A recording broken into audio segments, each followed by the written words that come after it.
Help ചെയ്യുന്ന ഒരു important ആയിട്ടുള്ള ഒരു കാര്യം ഓർമ്മപ്പെടുത്താൻ വേണ്ടിയിട്ടാണ് ഈ ഒരു വീഡിയോ കേട്ടോ. കഴിഞ്ഞ ദിവസങ്ങളിൽ എനിക്ക് പറ്റിയ അമളി അത് ഞാനൊന്ന് മനസ്സിലാക്കി ഒന്ന് സെറ്റ് ചെയ്തു വന്നു. അപ്പോൾ അത് നിങ്ങളുമായിട്ട് ഷെയർ ചെയ്യാമെന്ന് വിചാരിച്ചിട്ടാണ്. ഹായ് ഹലോ വ്യൂവേഴ്സ്, ഞാൻ Areeba. Welcome to my YouTube channel. YouTube ഈ ടെക്നിക്കൽ വശം ഇത്തരത്തിലുള്ള വീഡിയോസ് ഒന്നും ഞാൻ കാര്യമായിട്ട് ചെയ്യാറില്ല, കാരണം എനിക്ക് അത്തരത്തിലുള്ള നോളജും കുറവാണ്.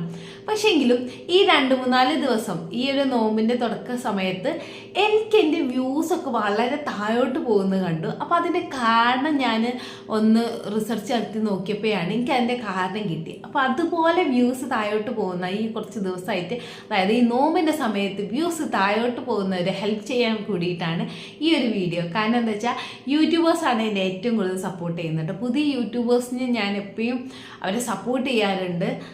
അവരുടെ വീഡിയോസൊക്കെ എഫേർട്ട് എടുത്തിരുന്ന് കണ്ട് വിലയിരുത്തി എൻ്റേതായിട്ടുള്ള അഭിപ്രായങ്ങളൊക്കെ പറയാൻ മാക്സിമം ശ്രമിക്കുന്ന ഒരാളാണ് ഞാൻ. കാരണം എന്താ വെച്ചാൽ വാച്ച് അവർ തികയ്ക്കാനും അതുപോലെ സബ്സ്ക്രിപ്ഷൻ കൂട്ടാനൊക്കെ ഞാൻ പെടുന്ന പാട് എനിക്കറിയാം അല്ലേ. അപ്പോൾ കഷ്ടപ്പെട്ട് വീഡിയോസ് ഉണ്ടാക്കുന്ന നിങ്ങൾക്ക് എനിക്ക് പറ്റിയ അതേ അമളി പറ്റുന്നുണ്ടെങ്കിൽ നമുക്ക് ഒന്നിച്ച് അതങ്ങനെ സെറ്റാക്കി എടുക്കാമല്ലോ എന്ന് കരുതിയിട്ടാണ് ഈ ഒരു വീഡിയോ സെറ്റ് ചെയ്യുന്നത് കേട്ടോ. അതായത് ഈ നമ്മൾ YT സ്റ്റുഡിയോയിൽ ഏറ്റവും കൂടുതൽ ആളുകൾ കാണുന്ന സമയം നോക്കിയിട്ടൊക്കെ ആയിരിക്കും നമ്മളൊക്കെ വീഡിയോസ് അപ്ലോഡ് ചെയ്യുക അല്ലേ. അത് കഴിഞ്ഞ മാസങ്ങളിലുള്ള ഡാറ്റയെ ബേസ് ചെയ്തിട്ടായിരിക്കും നമുക്ക് YT സ്റ്റുഡിയോ ആ ഒരു സംഭവം തന്നിട്ടുണ്ടായിരിക്കുക. എൻ്റെ ഇതിലൊക്കെ ഈവനിങ് ഒക്കെ അത്യാവശ്യം ആളുകൾ കാണുന്ന പോലെ നല്ല ഡാർക്ക് ബ്ലൂ ആയിട്ടാണ് തന്നിട്ടുണ്ടായിരുന്നത്. അപ്പോൾ ആ ഒരു അടിസ്ഥാനത്തിൽ ഞാൻ ഈ വൈകുന്നേരങ്ങളിലൊക്കെ ഇടാൻ നോക്കിയപ്പോൾ ഒക്കെ എന്നെ സംബന്ധിച്ചിടത്തോളം ഇപ്രാവശ്യം നേരെ ഓപ്പോസിറ്റ് ആയിട്ട് വന്നത്, വ്യൂസ് വളരെ കുറയുക. അപ്പം ഞാൻ ഇതിൻ്റെ കാരണം നോക്കിയപ്പോൾ ഇത് റമദാൻ മാസമാണ് അല്ലേ. അപ്പം നോമ്പിൻ്റെ സമയത്ത് കഴിഞ്ഞ മാസത്തിൻ്റെ ബേസ് ചെയ്ത് തരുന്നത് ഈ മാസത്തെ ആളുകളെ ഫുൾ എൻ്റെ ആളുകളുടെ ഒരു ടൈമും പ്ലാനിങ്ങും ഒക്കെ മാറി. അപ്പം അതിനനുസരിച്ചിട്ട് നമ്മൾ പ്ലാൻ ചെയ്യണം. അപ്പോൾ ഒരു ഏകദേശം ഒരു നോമ്പിൻ്റെ സമയത്ത് വീട്ടിലുള്ള ഓരോ ആളുകൾ ഓരോരുത്തരും വ്യൂവേഴ്സ് വ്യത്യസ്തമായിരിക്കില്ലേ. ഓരോ ആളുകളത് നമുക്കൊന്ന് നോക്കാം. അതായത് ഒരു മുസ്ലിം ഫാമിലിൻ്റെ കേസ് മാത്രം എടുത്താൽ മതി. ബാക്കിയുള്ള ആളുകൾ നോർമലി നിങ്ങളെ വ്യൂസ് എങ്ങനെയാണോ അങ്ങനെ തന്നെ ആയിരിക്കും. ബാക്കിയുള്ളവർക്ക് ഈ സ്കൂളിൽ പോകുന്ന കുട്ടികൾ കാണുന്ന അല്ലെങ്കിൽ ടീച്ചേഴ്സ് അങ്ങനത്തെവരൊക്കെ കാണുന്ന ചാനലാണെങ്കിൽ അവർക്ക് ഉച്ചയ്ക്ക് ശേഷം കുറച്ചുകൂടെ സമയം കിട്ടും. ഏകദേശം സ്കൂളൊക്കെ ഉച്ചയ്ക്ക് വിടും കേട്ടോ. നോമ്പായതുകൊണ്ട് ഉച്ചൻ്റെ ശേഷം അവർ സ്കൂളൊക്കെ വിട്ട് വന്ന് ഫ്രീ ആയി വൈകുന്നേരം വ്യൂസ് കൂടാനുള്ള ചാൻസസ് ഉണ്ട്. അതല്ല ഈ മുസ്ലിം ഉമ്മമാർ അവരൊക്കെ ബേസ് ചെയ്തിട്ടാണ് നിങ്ങൾ വീഡിയോസ് ഇടുന്നുണ്ടെങ്കിൽ എന്തായാലും ഞാൻ ഈ പറയുന്ന പോയിന്റുകൾ കറക്റ്റായിട്ട് ശ്രദ്ധിക്കണം കേട്ടോ. അപ്പോൾ ഓക്കെ, നമുക്ക് ഒരു ഏകദേശം ഒരു മുസ്ലിം ഫാമിലിയിൽ നിന്ന് എങ്ങനെയായിരിക്കും വ്യൂസ് വരുന്നത് നോക്കാം. രാവിലെ പൊലച്ചക്ക് നീറ്റ് കഴിഞ്ഞാൽ അത്താഴമൊക്കെ കഴിച്ച് നേരം വിളിക്കുമല്ലോ കെടുക്കാൻ മടിയുള്ള സമയം ഒട്ടുമിക്ക ആളുകളും ഫോണിൽ നോക്കാൻ ചാൻസസ് ഉണ്ട്. കുറച്ച് നേരമൊക്കെ ഒന്ന് ഫോൺ നോക്കൂ അല്ലേ.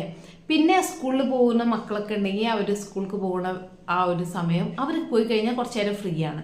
അത് കഴിഞ്ഞ് ഉച്ചവരെ ഫ്രീ ടൈമാണ്. ഇവിടെ ലേഡീസിൻ്റെ കേസാണെങ്കിൽ, ജോലിക്ക് പോകുന്നവരാണെങ്കിൽ നിങ്ങൾ സാധാരണ പോലെ തന്നെ ഉണ്ടാവുക. അത് കഴിഞ്ഞ് ഈ ഉച്ചൻ്റെ ശേഷം സ്കൂളൊക്കെ വിട്ട് കഴിഞ്ഞാൽ കുട്ടികളൊക്കെ കാണുന്ന വ്യൂ, അതായത് നിങ്ങൾ സബ്സ്ക്രൈബേഴ്സ് അതുപോലെ നിങ്ങളത് കാണുന്നത് കുട്ടികളൊക്കെ ആണെങ്കിൽ അവർ കയറി വരാൻ ചാൻസസ് ഉണ്ട്. അപ്പോൾ അത്തരത്തിൽ വീഡിയോസ് ഇടുന്നവർ ആ ഒരു സമയത്ത് ഇടാം.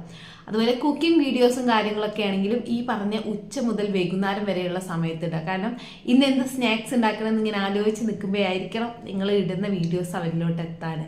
അതുപോലെ ഈ വൈകുന്നേരം ഈ നോമ്പ് പറക്കുന്നതിൻ്റെ തൊട്ട് മുമ്പുള്ള സമയമൊക്കെ ഉണ്ടാവുമല്ലോ, ആ സമയത്തൊക്കെ വീഡിയോസ് ഇടാതെ ഇരിക്കുക. കാരണം എന്താ വെച്ചാൽ ആ സമയത്ത് ഭയങ്കര ബിസി ആയിരിക്കും. അതുപോലെ നോമ്പ് തുറന്ന് കുറച്ച് നേരം മഗ്‌രിബ് നിസ്കാരം ദുആ അങ്ങനെ കുറച്ച് നേരം ബിസി ആയിരിക്കും. അത് കഴിഞ്ഞ് ഇഷ കഴിഞ്ഞ് അല്ലെങ്കിൽ എന്താ പറയുക തറാവിക്കൊക്കെ പോകുന്നവരുണ്ടെങ്കിൽ അങ്ങനെ, തറാവി പോകാത്തവരുണ്ടെങ്കിൽ കുറച്ചൊക്കെ ഫോണിലൊക്കെ നോക്കാൻ ചാൻസസ് ഉണ്ട്. ഈ അത് കഴിഞ്ഞിട്ടൊരു 9 മണി 10 മണി നേരത്ത് കുറച്ചുകൂടെ വ്യൂസ് കിട്ടാനും ചാൻസസ് ഉണ്ട്. അപ്പം ഇതൊക്കെ നോക്കിയിട്ട് ഇതിനെക്കുറിച്ചുകൂടെ ഒന്ന് ആലോചിച്ചിട്ട് നിങ്ങളുടെ വ്യൂസ് ആർക്ക് വേണ്ടിയിട്ടാണോ നിങ്ങളൊരു വീഡിയോ എടുക്കുമ്പോൾ നിങ്ങൾക്കറിയാലോ ഇത് ആരായിരിക്കും കാണുക. എൻ്റെ ചാനൽ അധികവും കാണുന്നത് ലേഡീസാണ്. അപ്പോൾ ആ ലേഡീസിലൊരു വലിയ വിഭാഗം മുസ്ലിംസ് ആയിരിക്കും അല്ലേ, അല്ലെങ്കിൽ ഒരു വിഭാഗം മുസ്ലിംസ് ഉണ്ടായിരിക്കും. അപ്പോൾ അവരുടെ വ്യൂസാണ് കുറയുന്നതാണ് എൻ്റെ ചാനൽ ഇത്രയും താഴോട്ട് ഒരു വാച്ച് അവർ താഴോട്ട് പോകാനുള്ള കാരണം.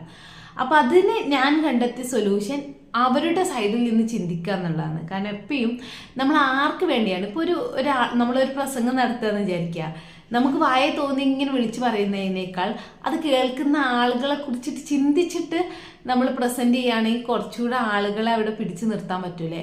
അതുപോലെ നമ്മളെ വീഡിയോസ് കാണുന്നവർ ആരായിരിക്കും, അവർ എന്തൊക്കെയായിരിക്കും ചിന്തിക്കുക, അവർക്ക് ഇഷ്ടപ്പെട്ട കാര്യങ്ങളെ കുറിച്ചിട്ട്, അല്ലെങ്കിൽ ആ ഒരു ഏജിലുള്ള ആളുകൾ എന്തായിരിക്കും കൂടുതൽ എൻഗേജിങ് ആക്കുന്ന വിഷയം എന്നൊക്കെ നോക്കിയിട്ട് നമ്മൾ വീഡിയോസ് ഇടുമ്പോൾ നമുക്ക് കുറച്ചുകൂടെ എന്താ പറയുക, അവരായിട്ട് കണക്ട് ചെയ്യാൻ പറ്റും. അപ്പോൾ എല്ലാവർക്കും നല്ല നല്ല വീഡിയോസ് ഇടാൻ പറ്റട്ടെ.